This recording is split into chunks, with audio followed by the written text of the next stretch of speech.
Duet. ഇതിനായി ഈ വേദിയിലേക്ക് സ്വാഗതം ചെയ്യുന്നു ആസിഫ് ആൻഡ് നുബു.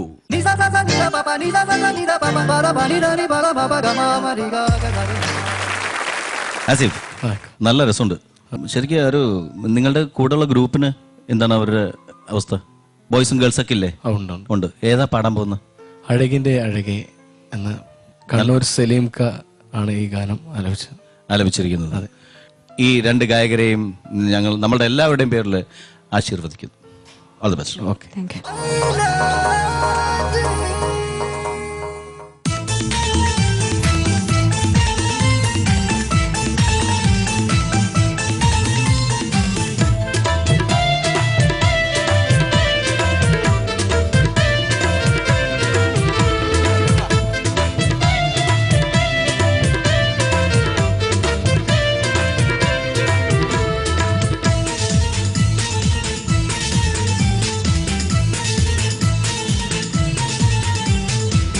അഴകിൻ്റെ അഴകേ അരിമുല്ല മലരേ, ഈ മലർവാനിയിൽ അണയാമോ തേനിമ്പ കനിയേ, അധരത്തിലൊഴുകും മധുരത്തിൻ ഉറവ് മുഹബത്തിൽ പൊതിഞ്ഞു നീ നൽകാമോ, അധരത്തിലൊഴുകും മധുരത്തിൻ ഉറവ് മുഹബത്തിൽ പൊതിഞ്ഞു നീ നൽകാമോ.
മഹർമാല പണിയാം ഇനിയൊരു മനമൊന്നായി കഴിവീടാം, കഥയത് കനിയേ കളികളെന്നറിയേ കണ്ണിരിനും കൈകോട്ടുവരാം.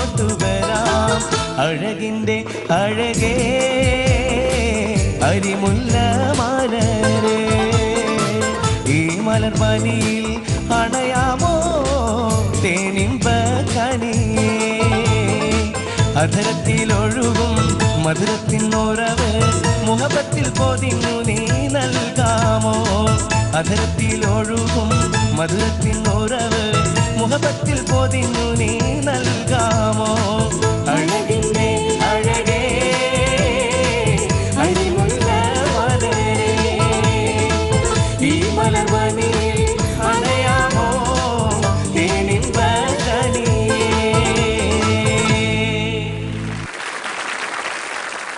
എന്തായിരുന്നു ആസിഫ്, നല്ല രസമുണ്ടായിരുന്നു അല്ലേ? ഇതിനിടയ്ക്ക് എനിക്ക് ഫീൽ ചെയ്തെന്ന് വെച്ചിട്ടുണ്ടെങ്കിൽ ആദ്യമൊക്കെ നുബുവൊക്കെ ആരെയും നോക്കുക പോലും ഇല്ലായിരുന്നു, വെറുതെ ഇങ്ങനെ സ്ട്രൈറ്റ്. ഇപ്പോൾ അത്യാവശ്യം ഇതുമായിട്ട് മിങ്കിൾ ചെയ്തിട്ടൊക്കെ ഗ്രൂപ്പിൻ്റെ കൂടെ മിങ്കിൾ ചെയ്യാൻ ശ്രമിക്കുന്നുണ്ട്, പാട്ട് പാടുന്നതിൻ്റെ കൂടെ റിയാക്ട് ചെയ്യാൻ ശ്രമിക്കുന്നുണ്ട്. ഒക്കെ നല്ല ഒരു പോസിറ്റീവായിട്ടുള്ള കാര്യങ്ങളാണ്. കാരണം നമ്മൾ സ്റ്റേജിൻ്റെതായ പ്രസൻസ് കീപ്പ് ചെയ്യുന്നത്. പിന്നെ ഇദ്ദേഹത്തിനെ കുറിച്ചിട്ട് പിന്നെ പറയേണ്ട കാര്യമില്ലല്ലോ, ആ പ്രൊഫഷണലിസം പക്ക അതാ വേദിയിൽ കാണിച്ചു. ശരിയല്ലേ ഷെരീഫ് ജി? ഒരു പരിധിവരെ കുഴപ്പമില്ലെന്ന് പറയാം. നന്നായെന്ന് വെച്ചാൽ പൂർണ്ണമായും നന്നായെന്ന് പറയാൻ പറ്റില്ല. കാരണം ആസിഫ് പിന്നെ ഈ സ്റ്റൈൽ പാട്ടുകൾ കുറച്ച് പാടി പഠിക്കാനുണ്ട്. കാരണം ആ ടെമ്പോ കീപ്പ് ചെയ്യണം. അവിടെയൊക്കെ വലിഞ്ഞു പോകുന്നുണ്ട്. ഒരു ഡുവറ്റ് എന്ന് പറയുമ്പോൾ ഒന്നിച്ച് പാടുന്ന പോർഷൻ ഒരുപോലെ സംഗതി പാടണം. അത് മസ്റ്റാണ്. രണ്ടാൾ രണ്ട് വഴിക്കാ പോയെ. ആ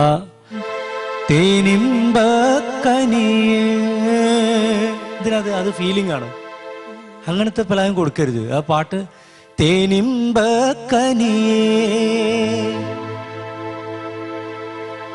കണ്ണൂർ സലീം ഖാന്റെ പാട്ടാണിത്. കണ്ണൂർ സലീം ഖാൻ എന്ന് പറയുമ്പോൾ തന്നെ ഒരു എനർജറ്റിക് പാട്ടിന്റെ ആളാണ്.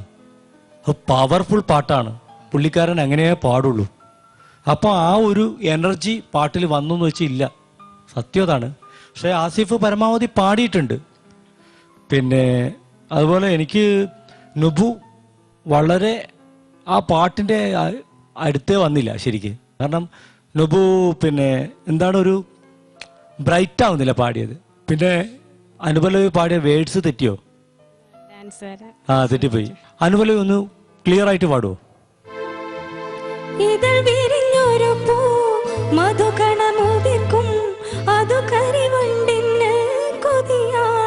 അത് കരിവണ്ടിന് കൊതിയാണ്. അതാണ് അതിന്റെ പ്ലസന്റ് ആയിട്ട് പാടുന്ന പാട്ട്. അപ്പൊ പിടിച്ചു പാടല് എല്ലാ പാട്ടിനും പറ്റില്ല. ഒരു പാട്ടുകാരി എന്ന് പറയുമ്പം എല്ലാ തലങ്ങളും പാടണമെന്നാ. എന്തായാലും നല്ല കളറായിരുന്നു. കൊറിയോഗ്രാഫി വളരെ നന്നായിരുന്നു. പിന്നെ ആസിഫ് ഞാനും വിടില്ല, ഡാൻസിൽ ഞാനും ഒട്ടും പിന്നിലല്ല എന്ന് പറഞ്ഞ് ജമ്പൊക്കെ ചെയ്യുന്നുണ്ടായിരുന്നു. പക്ഷെ ആസിഫ് മോശമായി എന്നല്ല പറയുന്നത്, കുറച്ചുകൂടെ ഇങ്ങനത്തെ പാട്ടുകൾ പാടി ബെറ്റർ ആവാനുണ്ട്. Okay, all the best. ബാബുക്ക, ഈ പാട്ട് കണ്ണൂർ സലീം പാടിയതോ കണ്ണൂർ ഷെരീഫ് പാടിയതോ മോൻ കേട്ട് പഠിച്ചത്? കണ്ണൂർ ഷെരീഫ് പാടിയതാ കേട്ട് പഠിച്ചത്. ഇത് പറയാതിരിക്കാൻ നിവൃത്തിയില്ലാത്തത് കൊണ്ട് പറയാണ്. രണ്ട് പേര് പാടിയതും കേട്ട് മോൻ ഉൾക്കൊണ്ട് പഠിച്ചിട്ടില്ല. അതാണ് ഈ പാട്ടിനെ പറ്റി സംഭവിച്ചത്. എല്ലാ പാട്ടിനും ഇപ്പം ഷെരീഫ് പറഞ്ഞല്ലോ, ഈ സുഖിപ്പിക്കലും ലയിപ്പിക്കലും ഒന്നും എല്ലാ പാട്ടിനും പാടില്ല. ഇത് പിന്നെ ഒരു അടിച്ചുപൊളി ഒരു ലവ് സോങ്ങാണ്. അത് നിങ്ങൾ അതിൽക്ക് ഉൾക്കൊണ്ട് പാടിയെന്ന് പറയാൻ നിവൃത്തിയില്ല. പിന്നെ നുബു ആണെങ്കിൽ പിടിച്ചു പാടുന്നൊരു അനുഭവം ഉണ്ടായിട്ട് തുറന്ന് പാടണം. അഴകിൻ്റെ അഴകെന്നൊക്കെ പറഞ്ഞ് അടിച്ചിട്ട് പൊളിച്ച് പാടണം. അവിടേക്ക് നിങ്ങൾ രണ്ടുപേരും എത്തിയിട്ടില്ല എന്ന് പറയാതിരിക്കാൻ നിവൃത്തിയില്ല. നിങ്ങൾ എത്തും. നിങ്ങൾക്ക് രണ്ടുപേർക്കും ശബ്ദവും തൊണ്ടയും ഒക്കെ ഉണ്ട്. അതുകൊണ്ട് നിങ്ങൾ എത്തും. All the best. Sindhu. Asif Nabu, ആസിഫിനെ പറ്റിയിരിക്കുന്നത് എനിക്ക് തോന്നുന്ന ആ ഒരു താളത്തിന്റെ മീറ്റർ കറക്റ്റ് ആയിട്ട് പോകാൻ പറ്റുന്നില്ല അല്ലേ? ഒരു താളത്തിൽ നിന്ന് ഇങ്ങനെ വിട്ട് പോകുന്ന മാതിരി തോന്നാം എനിക്ക്. ഇങ്ങനത്തെ ടൈപ്പ് പാട്ടുകൾ വളരെ കുറവാണോ പാടുന്നത്? സ്പീഡ് കുറവാ. നുബു മോളുടെ എനിക്ക് ടോട്ടലി അനുപല്ലവിയില് ഇതൾ വിരിഞ്ഞൊരു പൂ മധുകണം അവിടെ വിഴുങ്ങി, ആ ലിറിക്സ് വിഴുങ്ങിപ്പോയി. പിന്നെ ടോട്ടലി നുബുവിന്റെ വോയിസിൽ ഭയങ്കര ഒരു തുറന്ന് പാടാത്ത പോലെ, വല്ലാതെ ഒതുക്കി എന്തിനാ മോള് പാടുന്നത്? എപ്പോഴും എന്തെങ്കിലും തുറന്ന് പാടി ശീലിക്കണം നുബു. എന്തായാലും ഇങ്ങനത്തെ പാട്ടൊക്കെ പാടുമ്പം ബാപ്പുക്ക പറഞ്ഞ മാതിരി നന്നായിട്ട് അടിച്ചു പാടാം. നല്ല ശക്തി കൊടുത്തിട്ട് തന്നെ പാടാൻ ശ്രമിക്കുക. ആസിഫ് നന്നായിട്ട് പാടുന്ന ഒരാളാണ്. എനിക്ക് തോന്നുന്നു ഈ ഒരു ചെറിയ മിസ്റ്റേക്കേ ഉള്ളൂ. വേറെ സംഗതികളൊന്നും എനിക്ക് അത്ര വലിയ ഇതൊന്നും തോന്നിയില്ല. All the best. ശരി, നമുക്ക് ഇവരെ ജഡ്ജ്മെന്റ് അറിയാം. Final judgement Sharif ji. ആസിഫ്, ഞാൻ പറഞ്ഞത് ആസിഫ് പാടിയിട്ടില്ലെന്ന് അല്ല കേട്ടോ, പാടിയിട്ടുണ്ട്. അതിൻ്റെ കാതലായിട്ടുള്ള കാര്യങ്ങൾ പറഞ്ഞതേ ഉള്ളൂ കേട്ടോ. ആസിഫ് ഗുഡാണ്, മാർക്ക് ഗുഡാണ് ആസിഫിന്. നുബുവിനും ആവറേജ് ആണ്. സിന്ധു.